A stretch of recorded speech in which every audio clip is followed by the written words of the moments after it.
সবাই নসিব করে দেন, সকল বলুন আমিন। নারে তাকবীর। আল্লাহ। 8 নম্বরে কেউ আছেন? 1000 টাকা দেবেন। আব্দুল ওহিদ চাপরাশি। ওহিদ নয়, আব্দুল ওহিদ।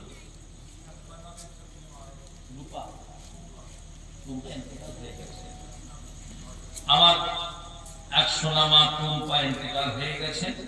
তিনার রুহে মাগফিরাতের উদ্দেশ্যে মসজিদে 500 টাকা আল্লাহ যেন কবুল করে নেন। আল্লাহ পাক তাকে আখিরাতের সমস্ত ঘাটি থেকে আল্লাহ পাক নাজাত দান করেন, সকলে বলুন আমিন। 1000 টাকা আব্দুল ওহিদ। কি করছো? একটু ক্যামেরা করে ছোট করে। ও আব্দুল ওহিদ চাপরাশি সাহেব 1000 টাকা। জোরে বলো মারহাবা। নারে তাকবীর, নারে তাকবীর। আল্লাহ পাক কবুল করে নেন, সকলে বলুন আমিন। 9 নম্বরে কেউ নেই? দীন মোহাম্মদ চাপরাশি সাহেব আব্বা আমার রুহে মাগফিরাতের উদ্দেশ্যে 1000 টাকা। জোরে বলুন আমিন। আল্লাহ পাক আপনি কবুল করুন। আল্লাহ আমার বাবাজি 1000 টাকা আব্বা আমার রুহে মাগফিরাতের উদ্দেশ্যে দিন। আল্লাহ আপনার ইবাদতের ঘর মসজিদের জন্য আল্লাহ আপনি কবুল করেন। আমার বাবাজির হালাল ব্যবসা বাণিজ্য আল্লাহ আপনি বরকত দান করুন। ছেলে পুলে বিয়ে বাচ্চা সকলকে নিয়ে আল্লাহ সুখে শান্তির সঙ্গে রাখুন।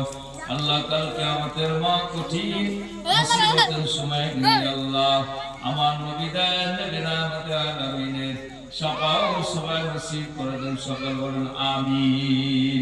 নারে তাকবীর। 10 নম্বরে কেউ নেই? 1000 টাকা দেনেওয়ালা। আল্লাহ মাশাআল্লাহ মাশাআল্লাহ। আমার এক আম্মা জান আল্লাহ পাক কবুল করলেন 1000 টাকা। জোরে বলো মারহাবা। আল্লাহ পাক আমার আম্মা তিনি 1000 টাকা বলে পাঠিয়েছেন, আল্লাহ আপনি কবুল করেন। আল্লাহ 100 টাকা নগদ দিয়ে দিল। আল্লাহ ওনার সমস্ত নেক নিয়ত আল্লাহ আপনি পূর্ণ করে দেন। হায়াতের স্মৃতি আপনি দারাজ করুন, সুখের শান্তির সঙ্গে রাখুন। কাল কিয়ামতের মা কঠিন মুসিবতের সময় দিনে আল্লাহ আমার নবী দয়াল নবী রাহমাতুল আলামিনের শাফাও সবাই নসিব করে দেন, সকলে বলেন আমিন। নারে তাকবীর। 1 নম্বরে 11 কেমন কে? আবুল আলী। আবুল আলী চাপরাশি সাহেব ওনার মুরব্বিদের সব রেসানি নিয়েতে 1000 টাকা। জোরে বলো মারহাবা। নারে তাকবীর, নারে তাকবীর। আল্লাহ পাক কবুল করে নেন, সকলে বলুন আমিন। আল্লাহ ওনার মনের এক আশা আল্লাহ পূর্ণ করে দেন, সকলে বলুন আমিন। মাশাআল্লাহ। কি নাম? ছেলেটা কি করছে?